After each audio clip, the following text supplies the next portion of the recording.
આમોદ કરોડોના ખર્ચે તળાવનું બ્યુટિફિકેશન થયું કે કોન્ટ્રાક્ટર અધિકારીઓના ખિસ્સાનો 4 ઇંચના બદલે 2 ઇંચ પીસીસી સુરક્ષા જાળી દોરીના ભરોસે।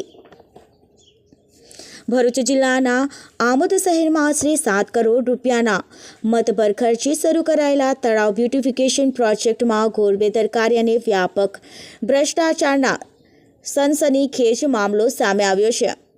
જાગૃત નાગરિકો દ્વારા કરવામાં આવેલી રજૂઆત અને સ્થળ પરના ખોડાણની ચકાસણીએ નગરપાલિકાના તંત્ર અને કન્સલ્ટન્ટની કામગીરીના પોત ખોલી નાખ્યા છે, જેનાથી સમગ્ર શહેરમાં ભારે રોષ અને ચકચાર વ્યાપી ગઈ છે। પ્રાપ્ત વિગતો અનુસાર તળાવ બ્યુટિફિકેશનના કામકાજમાં જ્યાં 4 ઇંચ પીસીસીનું કામ નિયમ મુજબ થતું જોઈએ, ત્યાર માત્ર 2 ઇંચ જ કામ કરવામાં આવ્યું હોવાનું સ્થળ પર ખોદાણ બાદ સ્પષ્ટપણે બહાર આવ્યું છે। આ અડધું કામ કરીને આખા કામના 7 કરોડ રૂપિયાના ખર્ચાનો દેખાડો કરવો એ જાહેર ખજાનાની ખુલ્લી લૂંટ અને છેતરપિંડી સમાન છે। ટેકનિકલ માપદંડોની આસરેસર અવગણનાના પ્રોજેક્ટની ગુણવત્તા પર ગંભીર સવાલો ઊભા કરે છે અને નિર્માણ કાર્યની ટકાઉ ક્ષમતાને જોખમમાં મૂકે છે। આ ભ્રષ્ટાચારનો પર્દાફાશ થતાં જ નગરપાલિકા તંત્ર દ્વારા કન્સલ્ટન્ટ અને નગરપાલિકાના એન્જિનિયરને તાત્કાલિક જવાબ આપવા માટે બોલાવવામાં આવ્યા હતા। જો કે આ બંને જવાબદાર વ્યક્તિઓમાંથી કોઈ પણ સ્પષ્ટતા કરવાની હિંમત દેખાડી નહોતી અને ગોળ ગોળ જવાબો આપીને મૌન સેવ્યું હતું।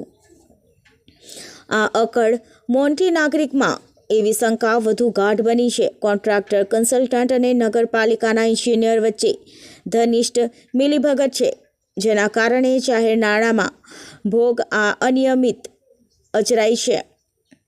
આમોદ શહેરના જાગૃત નાગરિકો અને પ્રબુદ્ધ વર્ગમાં આ મુદ્દે ભારે આક્રોશ પ્રવર્તી રહ્યો છે। તેઓ સ્પષ્ટપણે માની રહ્યા છે કે 7 કરોડના ખર્ચામાં અડધું કામ દર્શાવીને જાહેર નાણાંઓનો ભોગ લેનાર આ તમામ જવાબદાર તત્વો સામે તાત્કાલિક ધોરણે ઉચ્ચ સ્તરીય વિજિલન્સ તપાસ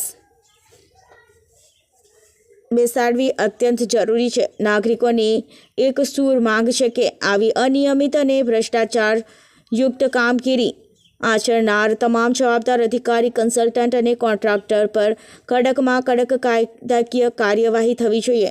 જો આ મામલે ત્વરિત અને સખત પગલાં લેવામાં નહીં આવે તો આમોદ શહેરની જનતા અને ગેરરીતિને ક્યાંય માફ નહીં કરે અને ભવિષ્યમાં આવા સરકારી વિકાસ કાર્યોમાં લોકોને વિશ્વાસ દગી જશે।